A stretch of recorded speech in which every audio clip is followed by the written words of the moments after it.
다양한 분야의 이슈를 과학 기자의 시각으로 자세히 들여다보는 사이언스 취재파의 시간입니다. 오늘은 양회영 기자와 함께합니다. 어서 오세요. 안녕하세요.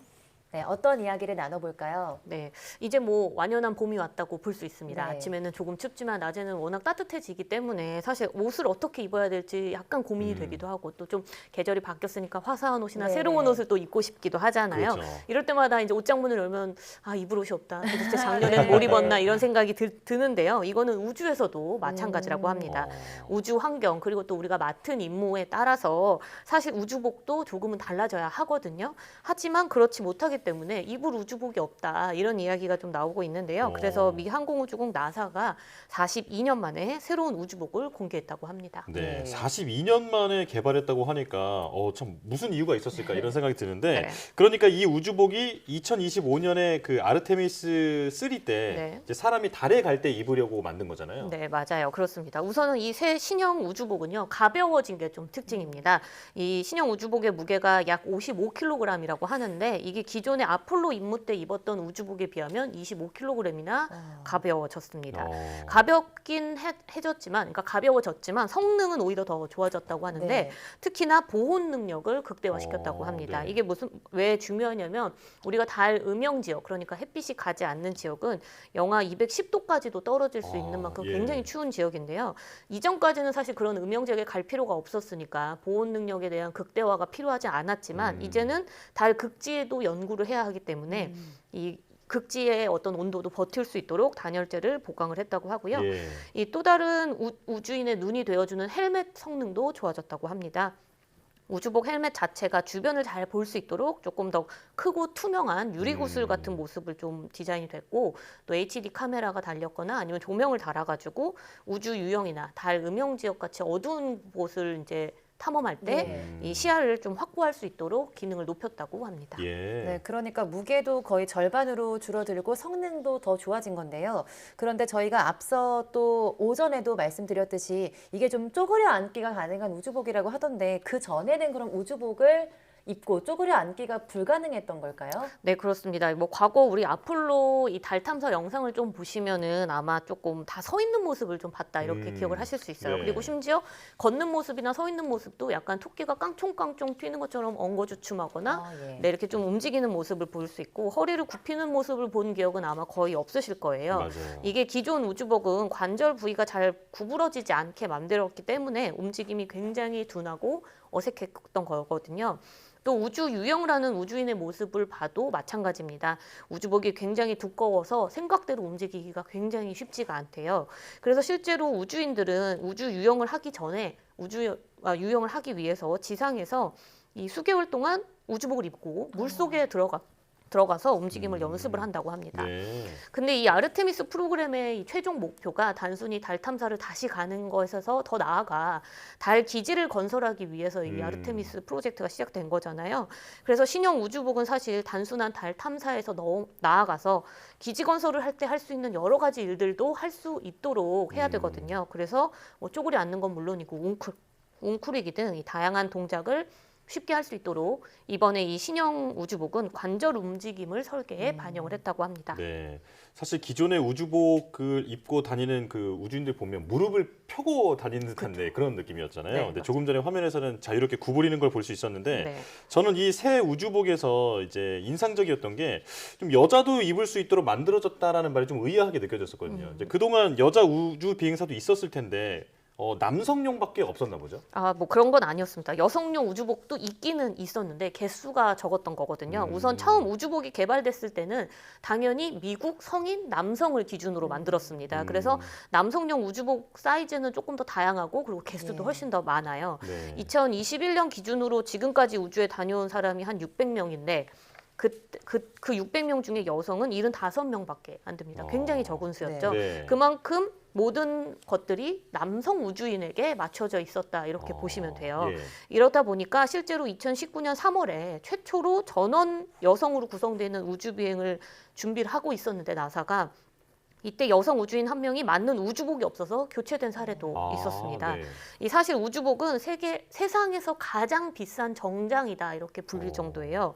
선외 우주복, 그러니까 우리가 우주 유영을 할 때 입는 굉장히 크고 두꺼운 우주복은 하나 만드는데 한 100억 원이 넘게 와. 든다고 합니다. 예. 이 무중력 상태가 되면 사실 키가 조금 더 커지게 되고 체형에 변화가 생기게 되는데 우주복은 이런 체형의 변화를 미리 가늠을 해서 만들어야 하기 때문에 맞춤 제작에 굉장히 어려움이 많고요. 게다가 여성 우주복의 경우는 무중력 상태에서 흉부의 통증을 줄여주는 특수 브레이저도 또 필요하다고 합니다.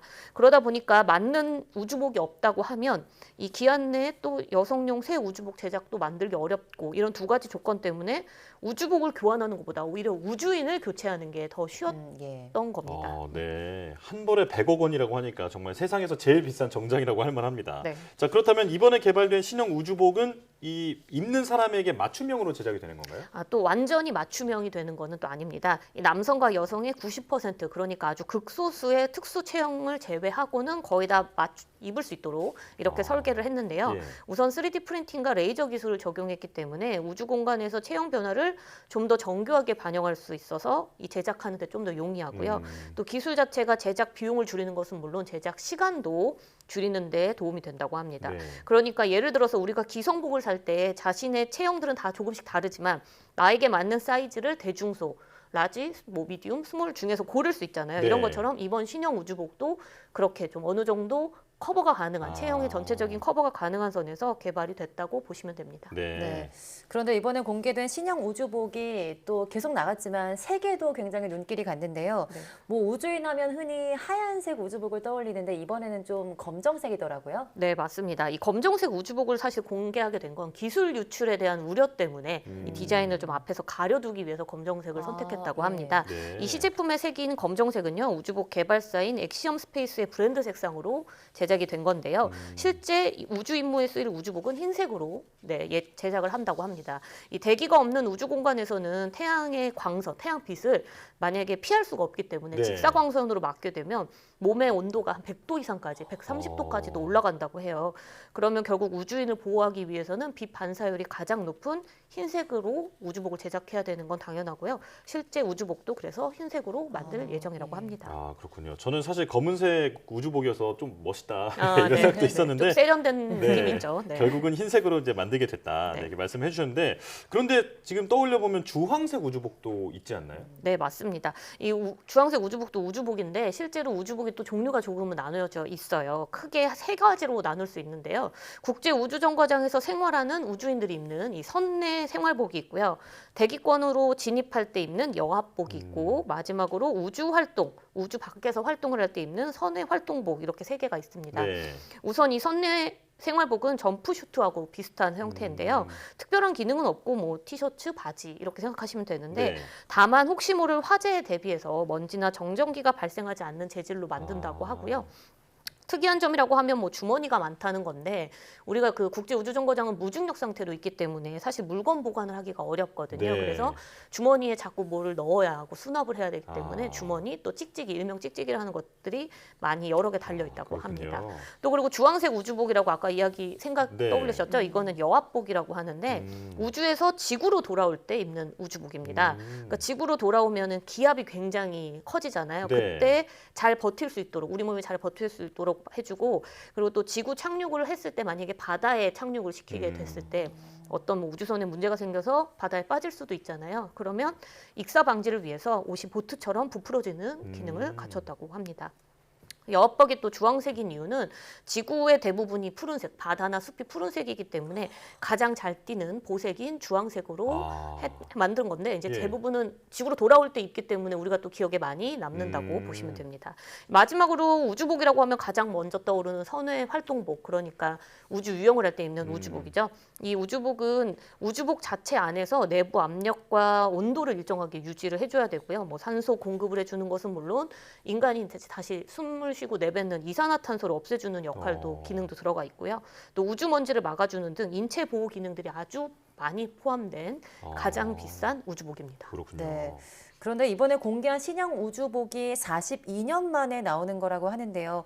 뭐 우주 탐사 기술은 빠르게 발전하고 있었는데 신형 우주복이 나오는 데는 왜 이렇게 시간이 오래 걸린 걸까요? 네, 이 지금 현재 국제 우주정거장에서 사용하고 있는 우주복이 1981년에 만들었다고 합니다. 네. 이때 처음에 설계 수명을 15년까지로 생각하고 제작을 했고요. 18벌을 제작했는데 지금까지 11벌이 남아 있어서 계속 쓰고 있다고 해요.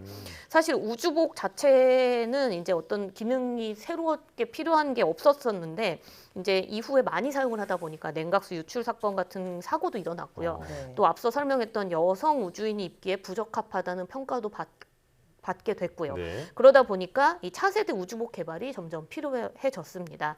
그래서 나사도 지난 2008년부터 4억 달러 이상 이제 예산을 들여서 자체적으로 차세대 우주복 개발을 진행을 해왔는데요. 네.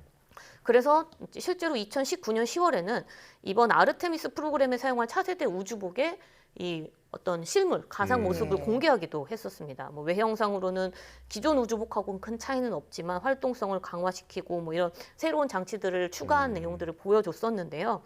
2021년 나사의 내부 감사를 해본 결과 이 나사가 자체 개발하려고 했던 차세대 우주복이 개발 지연이 되고 있었던 거예요. 뭐 자금 부족이나 코로나19 등의 이유 때문이었는데 그래서 2025년 4월 전까지 실제로 나사가 계획했던 차세대 우주복이 아예 개발이 완료가 되지 않는 거죠. 그러면 입고 갈 우주복이 없는 상태에서 달에 가야 되는 거잖아요. 그래서 결국 나사는 자체 개발을 포기했고요. 차세대 우주복 개발을 할 민간업체 선정을 위해서 입찰을 진행한 결과 이 지난해 6월 엑시엄 스페이스랑 콜린스 에어로스페이스를 이 입찰 대상자로 선정을 했고요. 네. 두 업체의 시안을 검토한 끝에 엑시엄 스페이스가 이 달 표면에서 입게 될 우주복을 최종 제작 업체로 선정이 됐고 그래서 이번에 이 차세대 우주복이 엑시엄 스페이스가 제작한 우주복이 공개가 된 겁니다. 네. 이 엑시엄 스페이스는 스페이스X와 마찬가지로 이 우주복의 소유권을 가지고 있고요. 이 나사가 이 우주복을 빌려 쓰는 형식, 그러니까 뉴 스페이스 방식으로 이 우주복을 공급하게 될 예정입니다. 네.